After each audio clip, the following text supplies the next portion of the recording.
de notre société. S'il acceptait ces conditions, nous nous chargions de toujours remplir son magasin des produits les meilleurs et les plus récents. 4. Donner des enfants. Lorsqu'une femme stérile allait consulter un sorcier guérisseur, après avoir présenté ses sujets de plainte, on lui demandait d'apporter les choses suivantes: un coq blanc, un bouc, de la craie du pays et des objets destinés à prendre soin des bébés. On lui demandait de partir et, en son absence, le sorcier guérisseur venait nous apporter ces choses.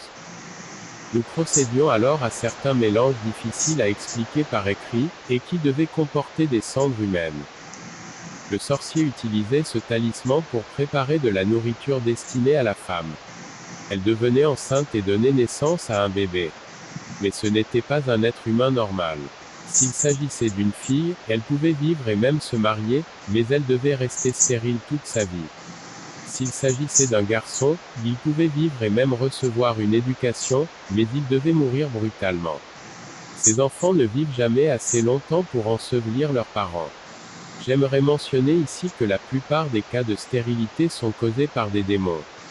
Une femme peut être stérile sur la terre, mais donner naissance à des enfants dans la mer. Par conséquent, je conseille aux enfants de Dieu de s'attendre à Dieu seul, car seul Dieu peut donner de véritables enfants. 5. Donner de l'argent. Si un homme venait nous voir pour recevoir de l'argent, nous lui demandions de remplir les conditions suivantes. Nous lui demandions de faire don d'une partie de son corps. Ou bien, s'il avait une famille, nous lui demandions de nous donner son fils. S'il était célibataire, nous lui demandions de nous donner son frère aîné ou son plus jeune frère. Celui qu'il décidait de nous donner devait provenir du même sein maternel. Il est important de souligner ceci: au cours de la mise à mort de la victime, on donnait à la personne qui l'avait offerte une lance ou une flèche.